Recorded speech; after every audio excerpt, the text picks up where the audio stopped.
Thank you for joining us for this constitutional this afternoon. My name is Joe Thomas, and we're here sponsored by our friends of the Government Accountability and Oversight Group, govoversight.org, among others. If you'd like to sponsor it, as the graphic will say in the corner of the screen, your ad here. That's how we roll, because the electricity is not free. Dominion insists on charging us for it. We've got a terrific program, and we're celebrating our host network, YouTube, today, and I'll explain why in just a moment. I do want to bring you the latest from nearby our flagship area in Montebello, Virginia, where a small Cessna jet carrying the granddaughter, nanny of the young child, and a pilot crashed yesterday afternoon. And according to the father, who it turns out is a fairly well-off donor to Republican causes, at least that's what the networks choose to report the most about. Well, close to the most, right behind the sonic boom that rattled Washington, D.C. yesterday as fighter jets went off to intercept a plane that had gone unresponsive. According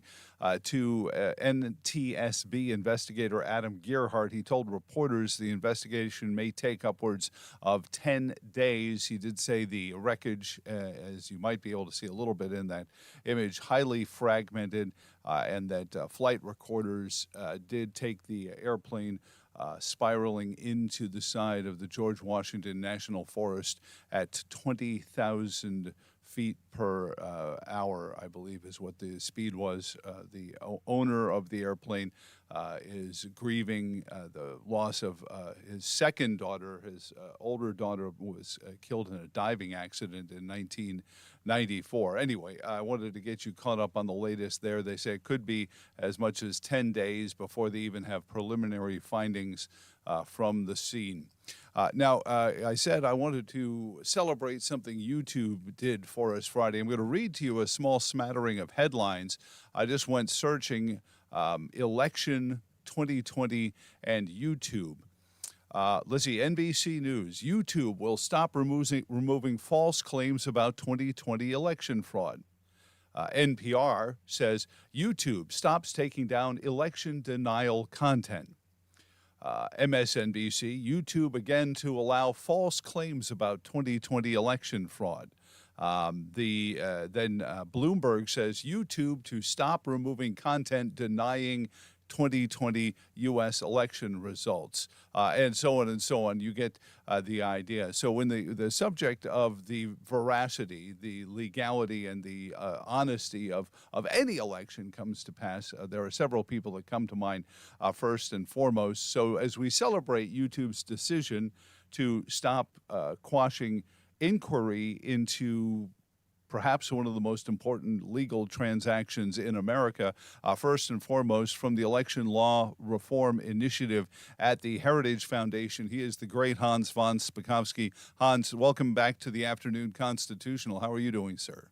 Joe, I'm doing just great. But, the problem with all those supposed reports from, unbiased news sources is that, look, YouTube wasn't just removing so-called election denier stories. They were removing almost any discussion of any kind of election fraud. I know that because that actually happened to me. I was in a video interview where I was simply talking about our election fraud database, the one we maintain at the Heritage Foundation, which has cases of proven election fraud, where people are actually convicted in a court of law or a judge ordered a new election, and YouTube took that down. Of course they did. Yeah, so it's not just what they call misinformation. Almost any discussion of election fraud, even when there's solid evidence that it had occurred, like a criminal conviction, they didn't want any discussion of that. Well, and we're seeing a world where criminal convictions are becoming few and far between anyway, Hans. So why murky up Right. the news with stuff like that? So catch us up on where we stand and what might be behind this, because unfortunately, after a number of presidential family laptops go missing in the FBI hands, there are conspiracy analysts among us who start saying, are they laying the groundwork for 2024? So I'm not quite as touchy about this kind of stuff. But Hans, what do you see in a new network like Alphabet turning around and saying, yeah, you know what, talk it up, discuss it. Have at it as we are going to, and we'll see if they hold true to their claims. Talk about the actualities of the 2020 election and the things that we do know happened. Well, look, one of the biggest problems in the 2020 election was election officials and for certain state government officials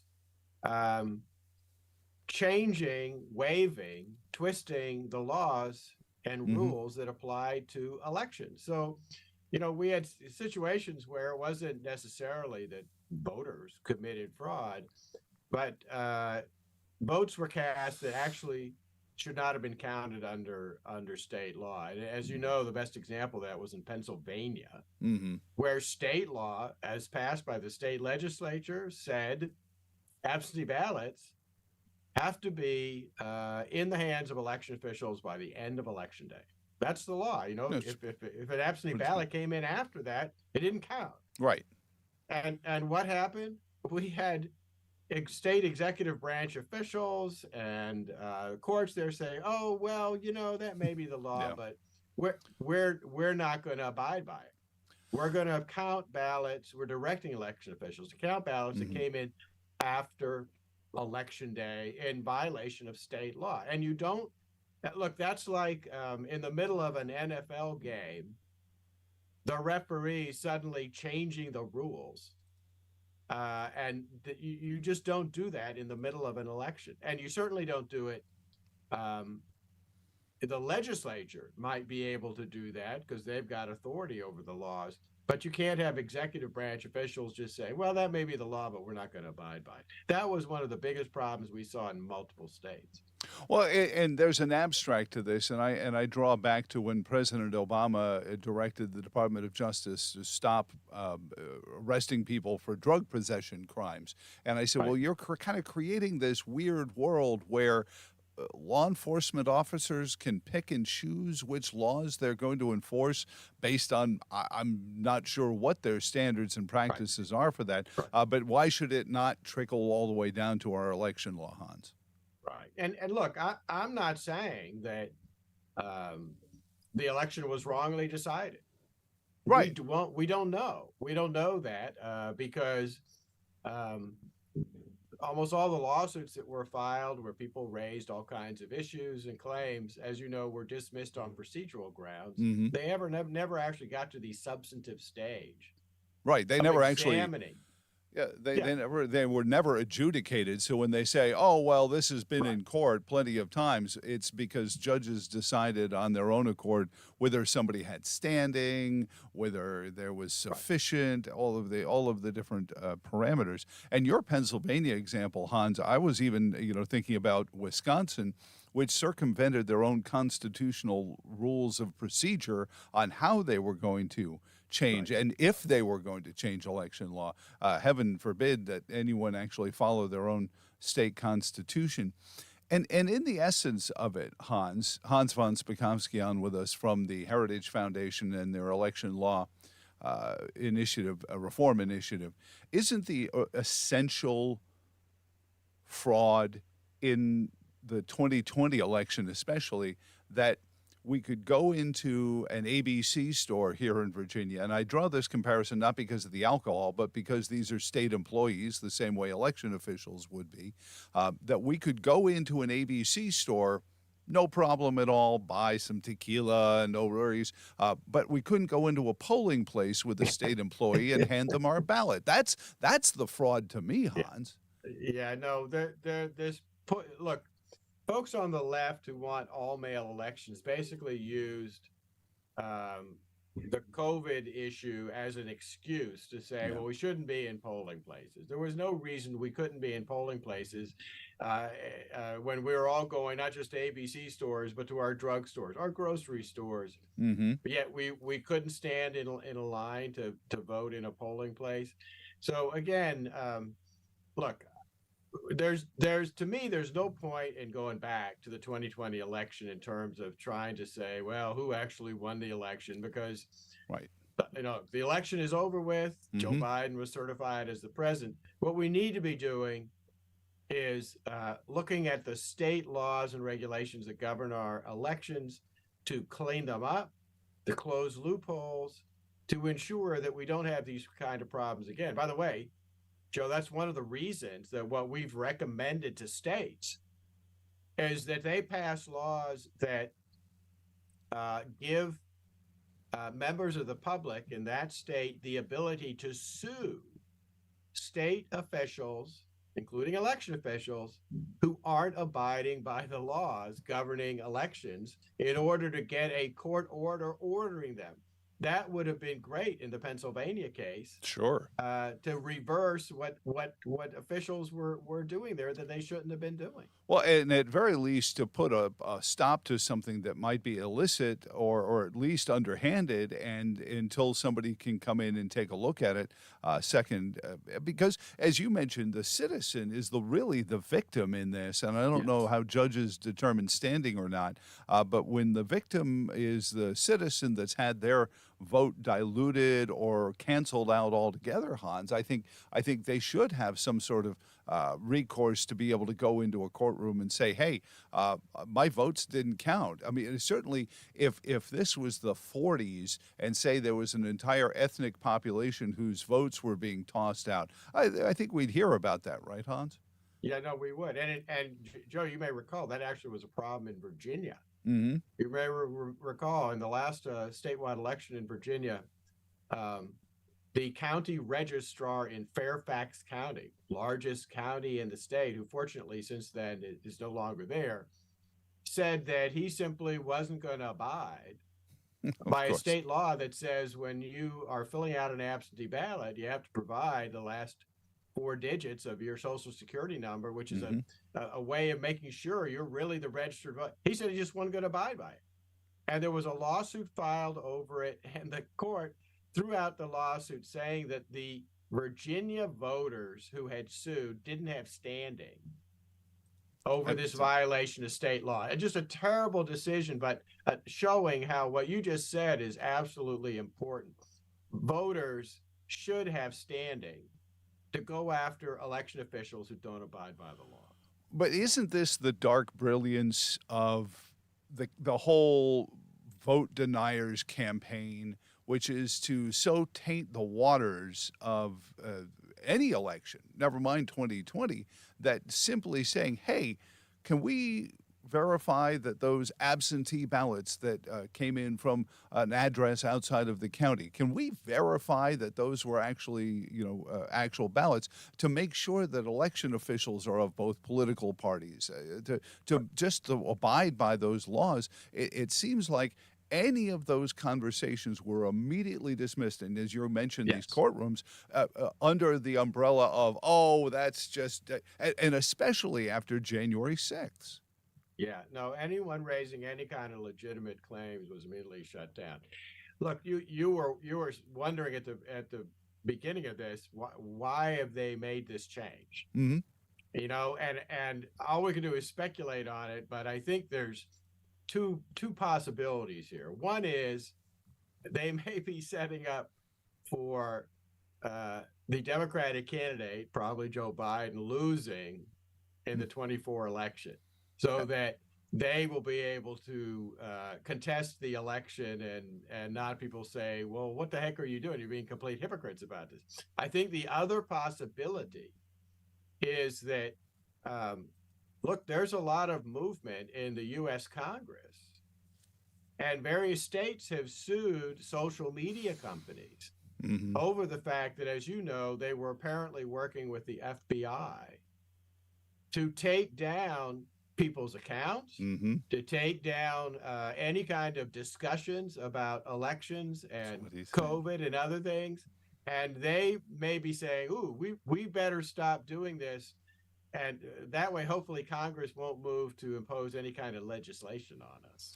Yeah, well, and I would have to say you have to slice the bologna very, very thin in order to even be of a little bit of a concern that Congress would take an action on it. But they are hearing about it, and it is getting out in some of the press. I think there is some coverage of these issues with the FBI. I will say, to my frustration, every time I've asked the chair of the Senate Intelligence Committee, my own Senator Mark Warner, if as he would go on and on about the Chinese Communist Party and the People's Liberation Army manipulating people's TikTok feeds, I said, but Mark, here's Elon Musk saying the FBI is doing the same thing with our Twitter feeds, and he would go on to a 5-minute rant about how he doesn't like Elon Musk, which is irrelevant to the question. Right. But, you know, that's what they're doing these days. Everything is a personality game. I don't like Elon Musk, so therefore I'm not going to look into these allegations that the FBI is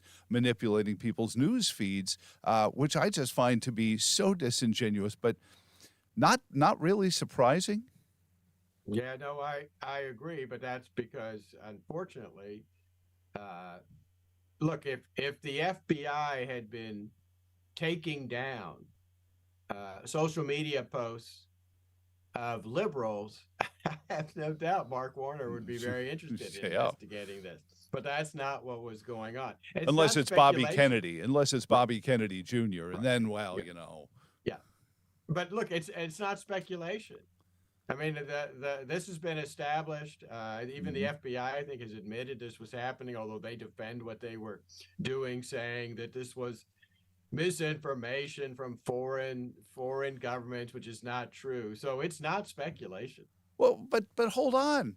We actually have proof that the FBI was doing that very misinformation at the beginning of the whole, you know, Trump-Russia collusion investigation. So maybe they know what it looks like because they're pretty good at it.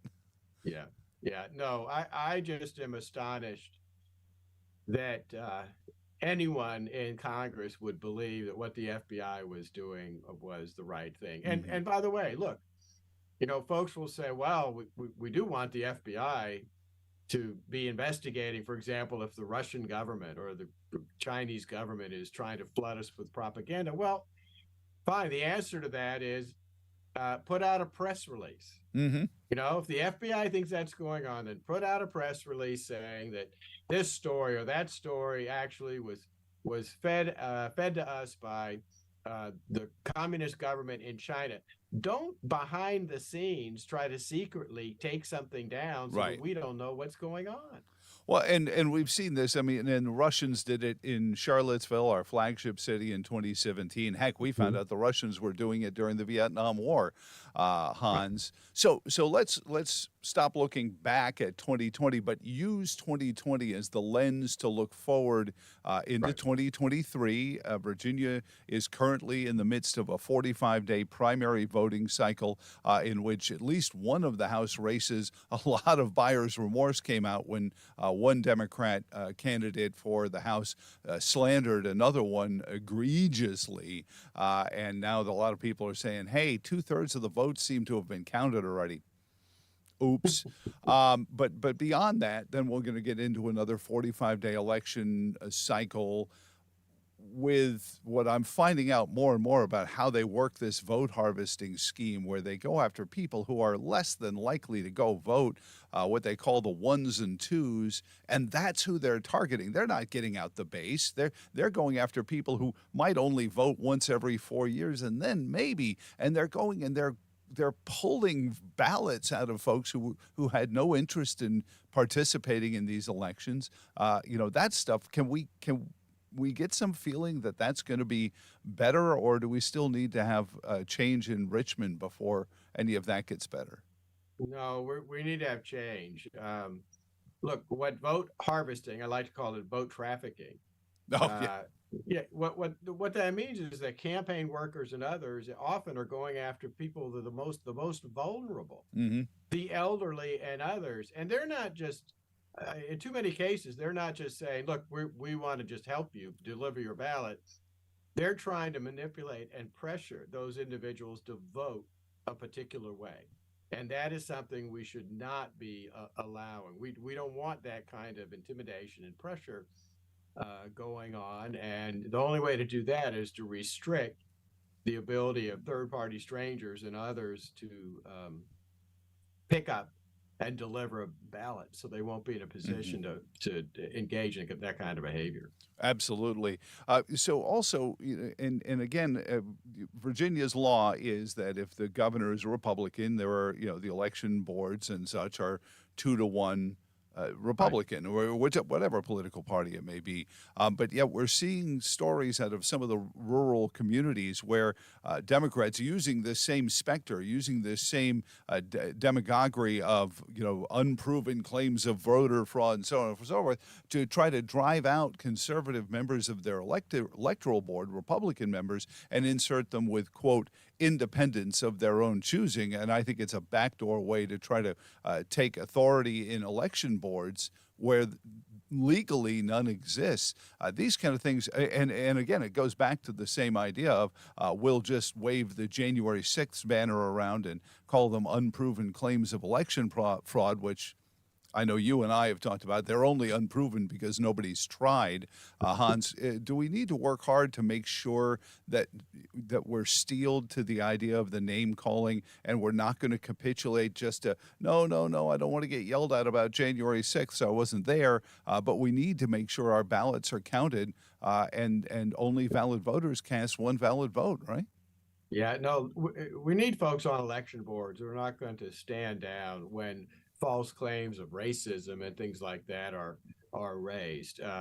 Look, I served on an election board many years ago in Virginia, and folks were angry with me because I actually said that when we found aliens on the voter registration list, that we not only should take them off, but we should send them their files to law enforcement so they could be investigated. I mean, I was called all kinds of names for that. Now, at the time, look, we did send them eventually to the local Commonwealth's attorney, but you know what he did about it? He did nothing about it. Of course not. That's one of the other problems in this area is even when election officials discover that kind of wrongdoing, we too often have local DAs, and frankly, often the federal government too, the U.S. Justice Department, not willing to actually do something about it. Well, and that becomes another whole question, this idea of presence and, well, you're here, you should have a say. We see it in college campus towns where, people say, well, the college kids are there, let them vote. What harm is it going to do? But citizenship, really, I've never seen it get so debased, Hans. Have you?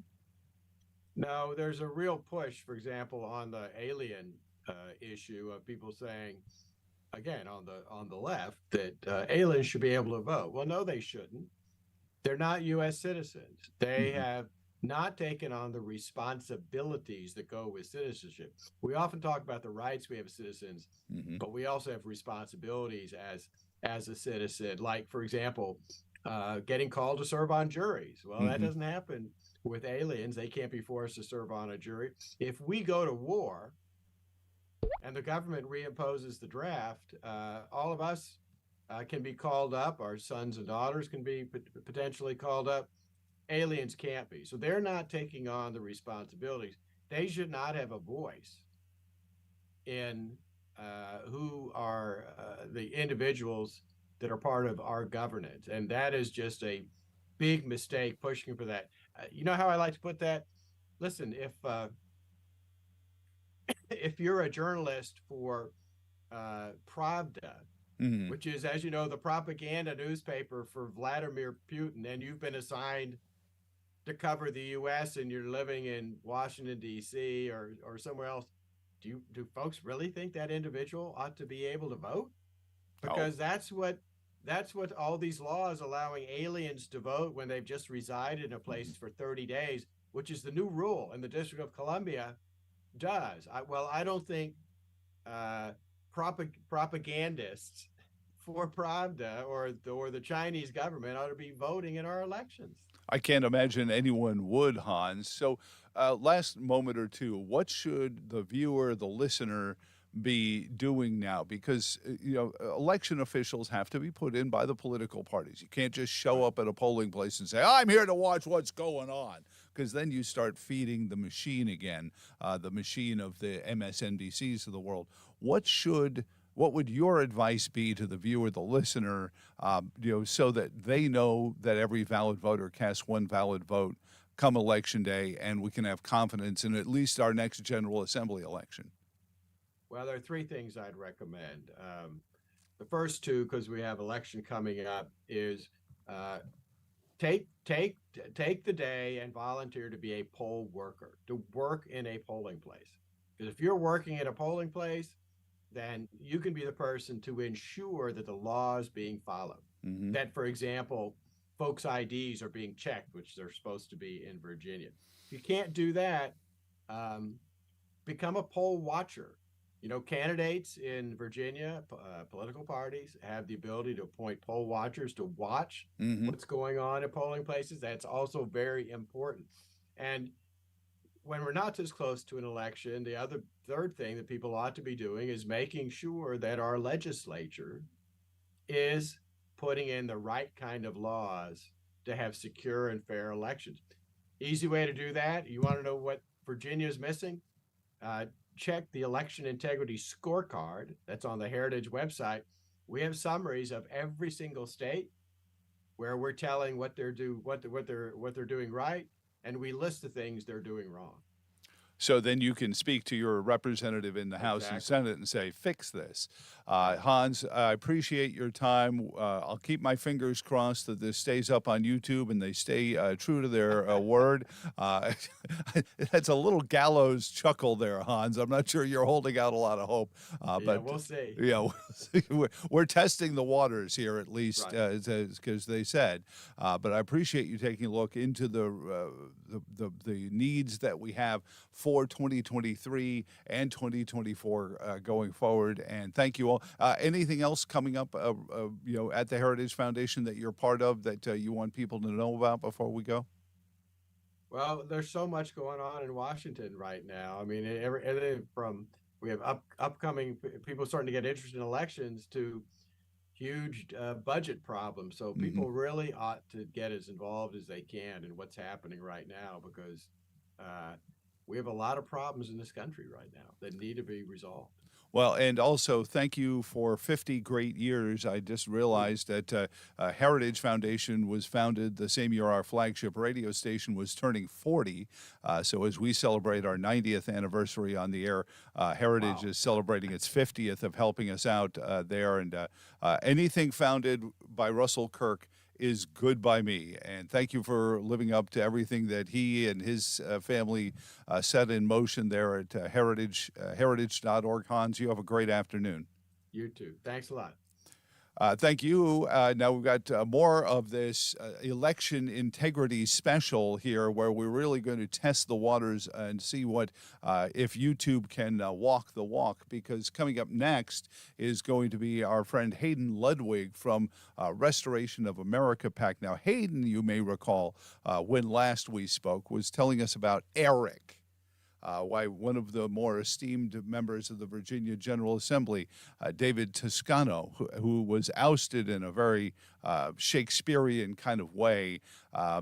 David Toscano wrote this whole piece just this past weekend about how democracy, her own self, is in peril because Virginia has left, along with all those other fascist states, the idea of E.R.I.C. Hayden Ludwig is on with us from restorationofamerica.org. Hayden, welcome back, sir. How are you doing? Well, hi, Joe. It's good to be with you again. Thank you.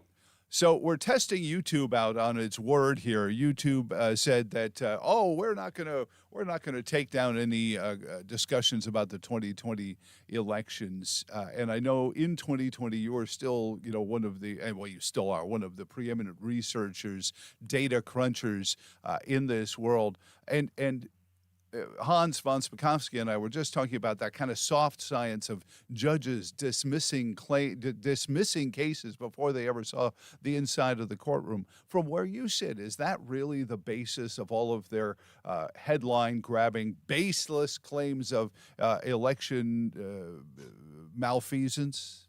Yeah, and I think half the story with this is the things that the left, the quote unquote legacy media, mainstream media, right, didn't report on. Things like the Zuckbuck story, right? When a lot of heads were focused on things like the machines, a lot of those stories didn't pan out. I think there's still something to be investigated in a lot of respects, but the left would rather, complain about conservatives looking in these directions rather than Mark Zuckerberg spending $400 million to try and privatize the election in battleground states. And we're not surprised by this, that the left basically has its thumb on the scales when it comes to big media and corporate power. And they use that to great effect to basically drive home the information that they wanted people to know. And the scary thing that really concerns me that we still see going on, I mean, great that YouTube's allowing us to finally talk about something we've been talking about for 3 years. Yeah, we hope. We're going to find out by this time tomorrow if I get another one of my strikes for me, Hayden, but we'll see.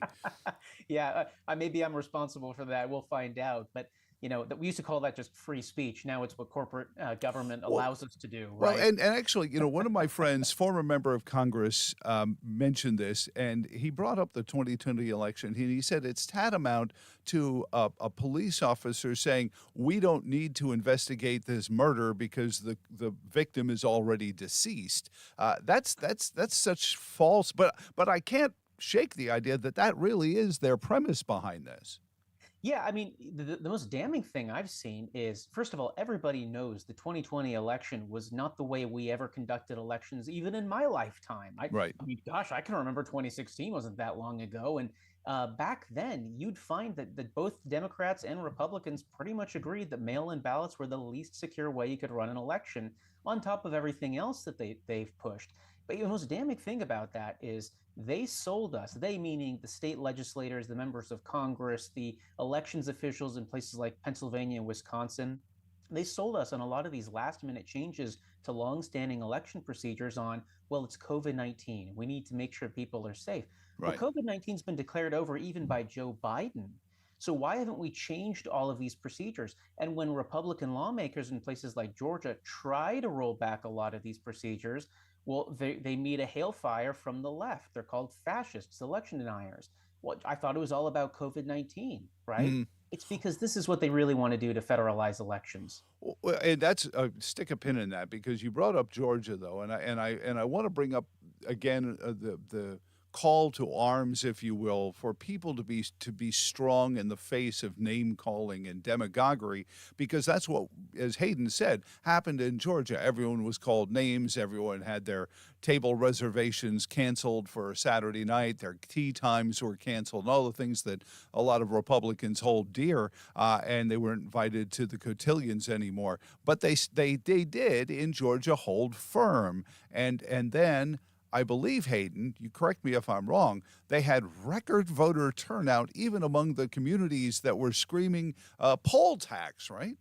Yeah, that's exactly what happened. It's pretty amazing. Stacey Abrams telling us that voter suppression, Jim Crow 2.0, and they had the highest turnout, I believe, of any state anywhere in the midterms, or one of the highest, if not that. And I have to say, I'm not a big fan of Brad Raffensperger. You and I have talked about his role with some of the Zuckbucks groups and resisting leaving E.R.I.C, for instance. But I have to say, Secretary Raffensperger stood up and continued to stand up against the leftists' claims that Georgia elections law is some kind of Jim Crow thing, when, of course, the evidence shows that no, voter ID is common sense, and these things do not suppress the vote. They actually, in a lot of ways, encourage the vote. Right. People who want to vote find it very easy to do so. So, Hayden, take me through the process here. So as I understand it, I, a citizen, have as my birthright, my citizenship, I get one vote for all these offices each year. I get to have a say. So I go, and I'm supposed to, as it's supposed to work, hand this legal document, this document that comes attached to my citizenship like a Starbucks rewards card, So I hand this legal document to a government employee who is sworn on a Bible to uphold the Constitution, who takes it, notarizes it, puts it in a bin, and it's counted by yet another official who is being watched by representatives of both political parties, or all the political parties involved. Why is that such a hard thing to do? Well, a really skeptical person would say it's because the left wants to create room for uncertainty and fraud. I really think that's what it comes down to. I look at, go back to the Zuckbucks story in Hmm. 2022, which Zuckbucks is still with us in a different form. We can talk about that later. But what it basically hinged on was two things: making sure that mail-in ballots, we could ramp up the number of mail-in ballots, but only in certain places, as long Hmm. as there were large Democratic counties and cities. But then the real damning thing is the left doesn't trust the U.S. Postal Service. I don't blame them, but they don't trust the USPS to collect and make sure those ballots, get to your house, get through your mailbox, and get back into the ballot counter's Hmm. hands. So Right. what they did is they used Zuckbucks to pay for private drop boxes with very little, maybe no accountability in certain Hmm. places like Fulton County, Georgia, all throughout these key battleground areas, the big blue areas of battleground states like Pennsylvania, right? Hmm. Well, what is that but evidence that they don't trust the Postal Service to handle mail in ballots? They know they're not secure. They know it's not a reliable system. But that way, they could ensure that their own ballot harvesting operations, their own collection services, basically could be managed by the left. And I got to tell you, the left is really good at organizing and coordinating. If I had to guess who would do a better job, the guys who drive the mail trucks or the professional activists who get paid to harvest Yeah. ballots, I know which money I'd put on, right? I mean, Well, that's there. basically the scheme. Well, and they get paid. I mean, it's commission basis. How many doors, how many signatures you get, and we've seen this happen. Hayden Ludwig is on with us for Restoration of America.org, one of the best elections number crunchers and researchers you're going to find anywhere. Just if you look up Hayden Ludwig and election, just Hayden Ludwig and election, you're going to find a week's worth of reading about it. And I appreciate him taking some time on this YouTube celebration of being able to not just discuss 2020, but 2020 as an abstract of 2023 here in Virginia and 2024 and years to come.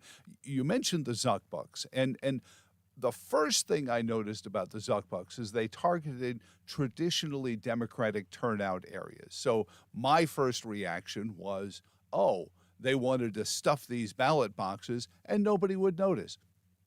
President Biden was going to win Philadelphia anyway. So Mhm. who was going to raise a red flag and say, hey, but then when you started to talk about what they were doing using E.R.I.C, the Electronic Registration Information Center, and how they were identifying unregistered voters, and then I had a state legislator telling me what they were doing is going out after their ones and twos, also the voters who rarely show up, maybe once every 4 years they'll show up, and those were the people they were ballot harvesting to, on top of all the E.R.I.C people who just couldn't have been bothered. I mean, it's dark. It's not even illegal, but it's immoral. And I guess that's the bigger problem is how do you fight something that's not even technically illegal?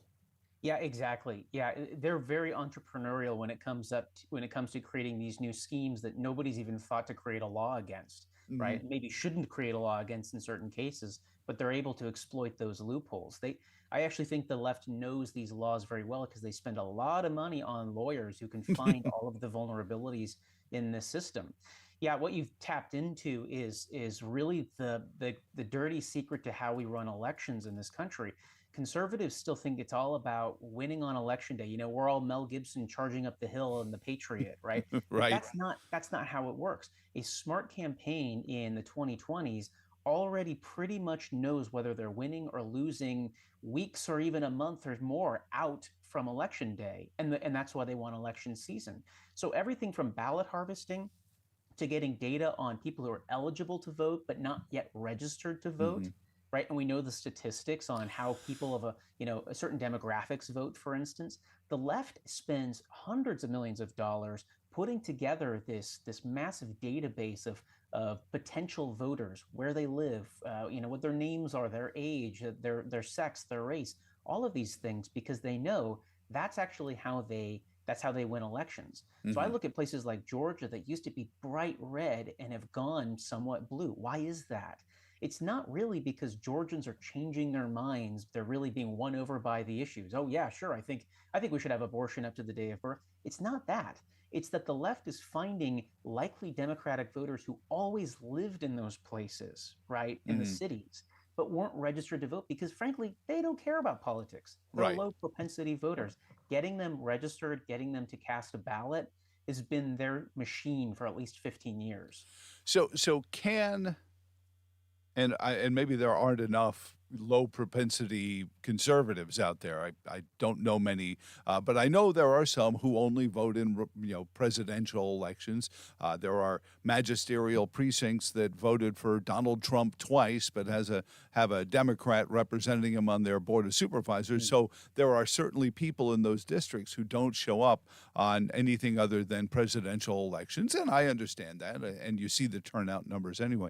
So is it worth the Republicans, or are they so late to the dance to get to the folks, these less than interested voters, these ones and twos, and get them into a ballot box, get vote harvesters, get Republicans with baskets going around door to door saying, it's okay, just give me the ballot. I'm authorized. Look, I've got a lapel pin. I can bring it in for you. And I understand that people are going to say that just doesn't feel right, but it's what's being done against you. So at least until you can find some laws that say only sworn election officials can handle a ballot and there are no more ballot harvesting operations and stuff like that, until that happens, I think conservatives need to hear what you're saying and say, can you show me how that all works?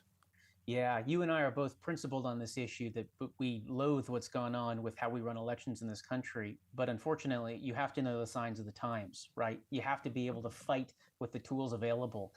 I'll tell you, I'm not sure that changing our tactics and adopting ballot harvesting, early voting, vote by mail, everything that's legal in the states where it's already legal, right? Hmm. I don't know if it's enough to win in 2024 because the left has been doing this for a decade and a half with a lot of money, a lot of infrastructure that just takes years to put in place, and a lot of expertise that we're still, very much developing. But I know we have to start yesterday. And I do believe it will be enough by the 2026 midterms and definitely the next presidential election after that. And I say that because I really believe we don't have to match them remotely dollar for dollar. They have, like I said, hundreds of millions of dollars invested in this. We need a fraction of that, Hmm. right? What we need to learn is where there's current early voting and mail in ballots. All you have to do is register to do those, become an absentee ballot, voter, right? Harvester, yeah. Or a harvester in that case. Yeah. I would say there's a little bit more to learn. You have to learn your state's laws, right? I Hmm. believe Virginia is pretty wide open when it comes to ballot harvesting. Some states regulate it significantly more. So you don't want to rush headlong foolishly and get yourself thrown in jail for it. But you do want to start organizing and forming grassroots groups that study these laws and figure out. I'll give you a prime example. Churches. Right now, you'd be shocked how many evangelicals and Roman Catholics who are very conservative on the issues aren't registered to vote, and for various reasons. Hmm. They're so used to having their vote drowned out, they don't believe it's worth it. Others believe simply that times are so bad, Christ must be returning soon, therefore why cast a ballot at all?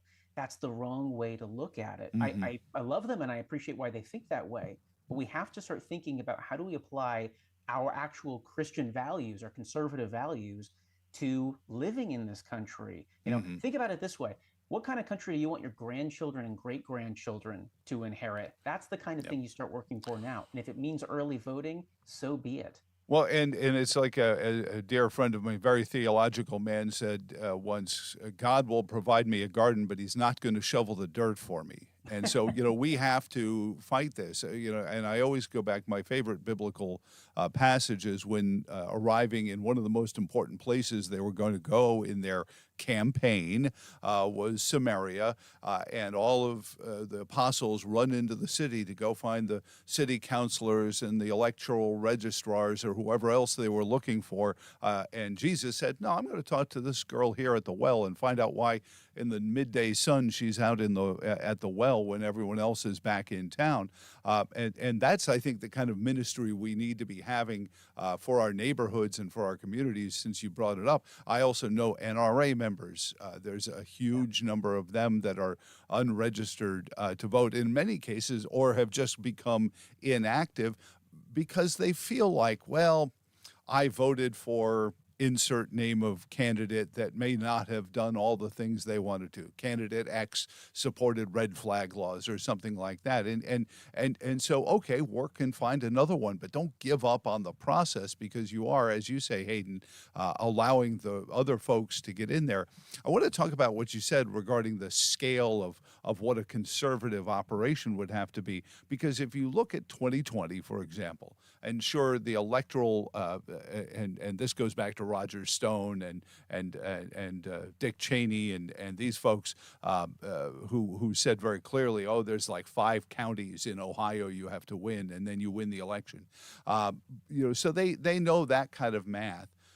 But if you look number for number, it was close. So there aren't that many places where a Republican, a modest Republican voter turnout campaign wouldn't have a huge impact in a place like Pennsylvania or Ohio. Is that what you're getting at? That's exactly what it is, right? There's no secret why, just to go back to Zuckbucks, why they juiced 2 cities in Pennsylvania, Philly and Pittsburgh, right? Because they're trying to win a statewide election to help Biden unseat Trump, right? Mm-hmm. Well, that's the smart way to do it. You go where your votes are. But even then, let's not forget that all of these margins in these battleground states were between 10 and 20,000 voters. In Arizona, I think it was about 11,000 voters. Tiny margins.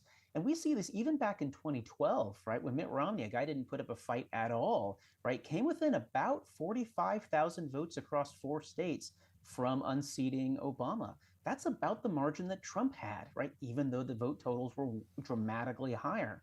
We're already, this is why I say, even if it's not enough in 2024, and it will be enough shortly after that, we're already within spitting distance. And you have to think too, that the left has to spend a lot of money and have a lot of professionals on the payroll to get within neck and neck of the right. That means it doesn't take a lot from conservatives to push back. Let me give you one more concrete thing that everybody listening can do. If you've moved anytime in the last 20 years, make sure that that not only you're registered to vote, that your voter registration application is current. You'd be amazed how, if you're like me and you didn't grow up in Virginia, you moved across state lines, that they might still actually have you registered to vote in the state you moved from, Mm-hmm. or the state might have you at a prior address. My mother-in-law found this out with my brother-in-law, who's now lived in his state of New Jersey for a decade, was still on the voter file, right? And I bet still voting, too, if it was New Jersey. One wonders, seriously. And that's the opportunity for fraud that you can very easily prevent by contacting the Secretary of State in that, or the Elections Commissioner in our case, and updating your registration. That's a concrete thing. Mm-hmm. And the left thrives on that. And remember this, it's only when the election is really, really, really close, 10,000, 20,000 votes, that any kind of fraud can make a difference. You can't cheat 1 million ballots, you can cheat 10,000 of them. And that's the whole thing, where we're trying to make sure that we take their big advantage of early voting and mail-in ballots away from them by, frankly, adopting it ourselves, and then ban it once we win. Yeah, well, that's the thing is when we get in and we fix it. For example, and I just pulled up the numbers. President Biden received 50.01% of the votes in Pennsylvania. Donald Trump, the incumbent, 48.84%. And I think I'm not very good with math, but it's less than 100,000 votes statewide. Wow. In Pennsylvania. So you see, and I think they get to a point where they know, okay, we just need to get over 1%. That's all we need to do. We don't need to get gaudy. We don't need to get to 5%, because if you realize, and you know these numbers probably better than I do, Hayden, but there's hundreds of electoral sites, voting places, in my flagship radio station's listening area, hundreds and hundreds of them. If there's 5 ballots that sneak through in each one of those across, especially a battleground state, that can make a huge change, right? Yeah, that's exactly it, right? It's all about those margins. And this is why, the good data that we talked about earlier, possessing that good data will tell you what those margins are, where the people you need to contact live, that sort of thing. And the left, frankly, they learned their lesson after 2016. In Hmm. 2016, everybody knows Hillary was very lazy, right? Didn't visit Hmm. Wisconsin and all of that stuff. They worked their tails off in 2020, and we saw that. We have to do the same thing. Now, President Trump worked his rear off as well. He worked very hard, but we didn't have the data advantage that the Right. left has. And, I will say I'm an optimist, but I will tell you concretely, we are closing that gap constantly. The right is really studying how the left uses voter registration and weaponizing it. One of the things we talked about going back to like the Karl Rove, Bush, and Cheney days Hmm. was the Republicans actually pioneered a lot of the micro-targeting techniques that tells you within a geographic area who lives in this neighborhood, who's registered to vote, that sort of thing. Yep. Left took it from there and began innovating like crazy. Hmm. And one of their killer advantages is they use tax-exempt nonprofits. We hardly do. Well, I know a lot of tax-exempt groups on the right have been created to start doing what the left is doing. So if you stand back and you look at it over the course of a generation, you see that the two parties are constantly innovating and coming up with these schemes. And the latest scheme from the left is things like Zuck bucks and mail-in ballots and stuff like Hmm. that. But I don't think that's a viable strategy over 20 years. I think that's actually the strategy of a party that is afraid that it can no longer sell its candidates and product and policies to the American people. And that's why they're relying on these ridiculous policies to help them win battles. I think the future of the Democratic Party is going to shrink and become more of a regional coastal party on the two coasts. I Hmm. really do. Yeah, well, and you see it in the big, East and West Coast cities, certainly, and a lot of it. You talk about policy. A friend of mine asked me why were they still churning up this idea of white supremacy. I said because all these cities that Democrats have run with little opposition for 20 to 40 years are horribly downtrodden economically. So there must be a reason besides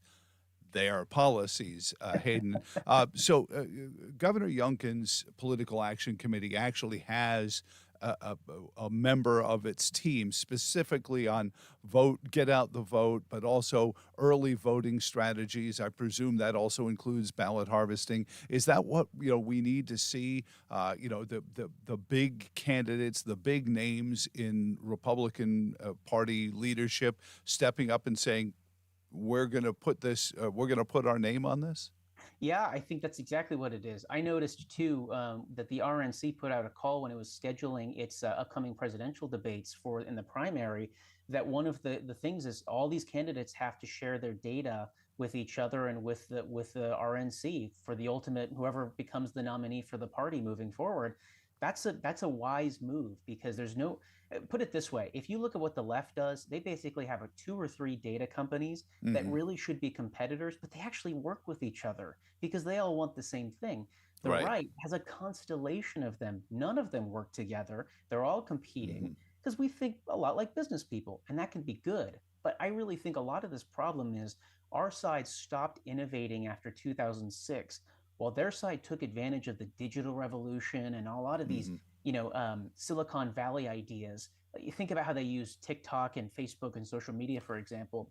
Hmm. They've gotten really good at that. But if you step back and again, you look at this generationally and you see that COVID brought about the end of the era of easy credit. A lot Hmm. of these tech companies are pulling back, downsizing, and I expect a lot of them will go under. This whole But stuff that they've been building on won't last very long. but they also are looking for new revenue streams. Hayden Ludwig They is are. on with us. So right now, ask anyone who's been paid on the ad buy. There's a lot of money that flows, and if you can get in on it, it can be kind of easy money for some of these folks. And you mentioned the competitive nature of the Republican constellation. It really comes down to whether somebody can marshal all that. And I guess that's why we look at these people as president or presidential timber. Can they be the team maker? Can Ronald Reagan get all of Gerald Ford's supporters to come on board and back him? Can Donald Trump get all of Jeb Bush's supporters and get their support and put together a team to win an election, but then moreover actually execute the process. Hayden, what is your prognostication after chopping up all these numbers? Do you think we still see an issue in 2024, or have conservatives woken up enough, to borrow the word woke, to blunt this and the impacts of this? Or do you think the Democratic Party has already left that arena and is already into something new, using AI maybe, or beyond that? Well, I would always expect that they've come up with something that we haven't even begun to anticipate. They're very good at that, and I think they can pull that off for quite some time. However, I do think in 2020 they fired off everything they have.